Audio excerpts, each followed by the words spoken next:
During his time as a sheriff, Jose Chavez Y Chavez demonstrated his ability to enforce law and order in the community. Despite his previous association with outlaws, he was determined to make a positive impact and restore justice.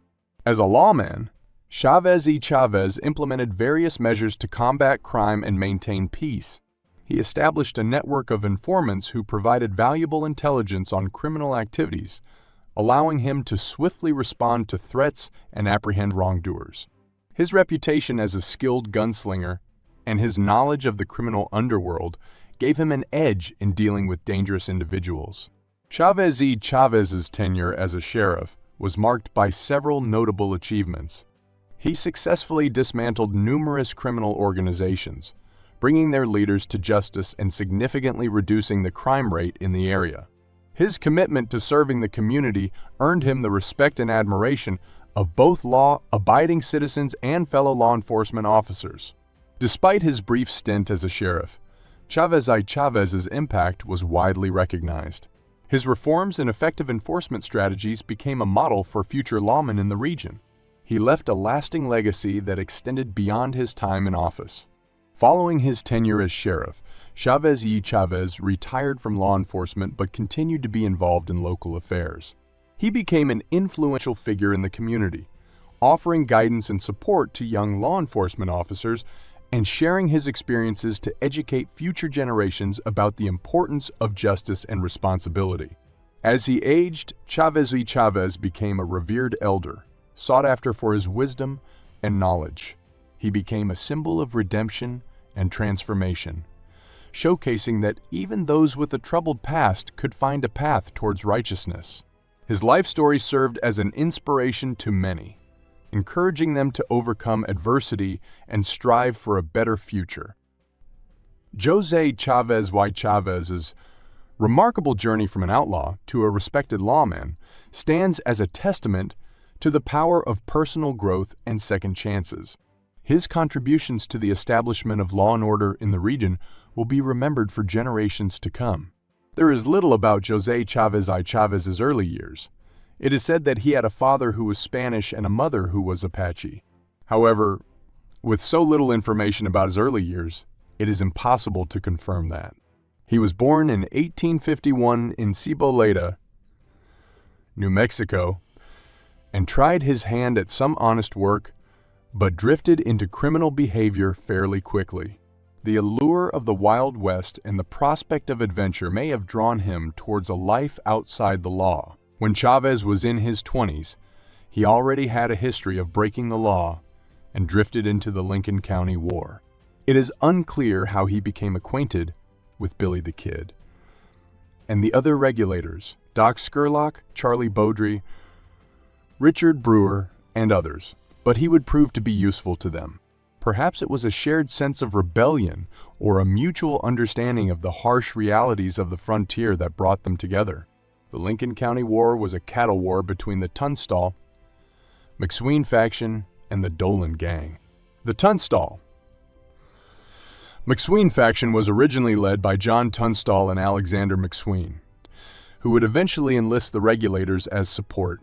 The conflict was fueled by power struggles, economic interests, and tensions between competing factions in the area. Chavez would become an integral part of the regulators, and in the process, he became close friends with Billy the Kid and Jim French. The regulators, with their fearless determination and a sense of justice, sought to avenge the death of John Tunstall and bring down the corrupt forces that controlled Lincoln County. On February 18, 1878, the Lincoln County War took a violent turn when John Tunstall was brutally murdered by the Dolan gang. The regulators, fueled by grief and a thirst for retribution, sought justice. However, since the local sheriff was in the pocket of the Dolans, they decided to take matters into their own hands by eliminating Sheriff William Brady. This act of defiance escalated the war and would eventually draw the attention of the military. Many credit Billy the Kid with the murder of William Brady, but Jose Chavez Y Chavez always claimed he was the one who pulled the trigger. The exact details of that fateful encounter may forever remain shrouded in the fog of the Wild West's legends and folklore. July 19, 1878, marked a tragic event in the Lincoln County War. The McSween home, where the regulators had taken refuge, was deliberately set on fire by the Dolan gang and their supporters. In the blaze that ensued, 14 people would be trapped and 6 lives would be lost. It was a devastating and harrowing moment, forever etched in the annals of the Wild West. In the face of adversity, Billy the Kid's gang managed to escape, evading capture in a daring feat that would be discussed and romanticized for years to come. However, the loss of Alexander McSween, a key figure in the regulators' cause, marked the end of the Lincoln County War. Although the Lincoln County War had come to an end, there remained the pressing issue of justice. New Mexico Governor Lew Wallace recognized the need to restore order and tranquility to the territory. In an effort to achieve this, he formed the Lincoln County Mounted Rifles in March 1879. Surprisingly, Jose Chavez Y Chavez, despite his involvement with Billy the Kid's gang, joined the Lincoln County Mounted Rifles without severing his ties with the regulators. His motivations for this decision are still a subject of speculation. Chavez and Billy the Kid attempted to argue that the Army had aided the Dolan gang in burning the McSween house and that the deaths that followed occurred during the fires. While this claim remains unverified, it did little to sway public opinion in their favor. The complexities and allegiances of the Lincoln County War made it challenging to discern truth from fabrication. As time went on, the prosecution of the Lincoln County War ensued, and most of those involved faced legal consequences for their actions. However, Jose Chavez Y Chavez managed to elude capture and evade prosecution. The specifics of how he escaped justice remain a mystery, fueling further speculation and intrigue surrounding his life. In 1880, it is believed that Jose committed yet another act of violence. According to accounts, he allegedly murdered a dangerous convict in a New Mexico jail. Whether it was an act of self-defense, vengeance, or a desperate measure to protect others, the circumstances surrounding this event remain elusive. Jose Chavez Y Chavez's life was marked by a series of tumultuous events, violent encounters, and entanglements with the law. Yet, amidst the chaos, there were glimpses of loyalty, resilience, and even a sense of honor. The enigmatic figure of Chavez continues to captivate the imagination, forever woven into the fabric of the Wild West's captivating lore. After the Lincoln County War and the death of Billy the Kid, Chavez left the area and wandered aimlessly, devoid of any clear purpose. His reputation as a skilled gunslinger preceded him, and tales of his prowess with a gun spread across various regions. Many feared the prospect of facing him in a duel, even those who considered themselves experts. Legends circulated about Chavez's encounters, including a supposed meeting with Bob Ford, the man who killed Jesse James. According to the legend, the two agreed to a duel, but Ford backed out, leaving the outcome forever unknown. In an unexpected turn of events, Chavez eventually found himself serving as a deputy sheriff. The once notorious outlaw who had ridden alongside one of history's most infamous gunslingers now embraced the role of a law enforcer. While the transition from outlaw to lawman was not unheard of during that era, it was short-lived for Chavez. He quickly returned to his old life of crime and lawlessness, unable to escape the allure of the outlaw lifestyle. Chavez's path crossed with that of Vicente Silva, and they formed a friendship that would lead to Chavez joining Silva's two gangs. One of these groups, known as Las Gorras Blancas or the Whitecaps, was viewed by many Anglos as a bandit group, while most native New Mexican Hispanos saw them as freedom fighters. Silva's other group, the Bandit Society, faced accusations from Anglo immigrants in New Mexico territory who claimed that they operated like a mafia, forcibly displacing people from their properties to seek profits. Under Silva's orders, Chavez, along with Eugenio Alarid and Julian Trujillo, carried out the killing of Patricio Mayes on October 22, 1892. A few months later, in February 1893, the trio was tasked with eliminating Silva's brother-in-law, Gabriel Sandoval, out of fear that he would expose their involvement in the murder. However, this act backfired when Silva's wife grew suspicious about her brother's disappearance.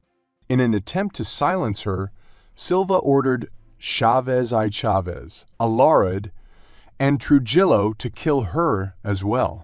Concerned about Silva's mental state and realizing the danger they were in, the trio made a fateful decision. While digging a grave for Silva's wife, they resolved to end his life too.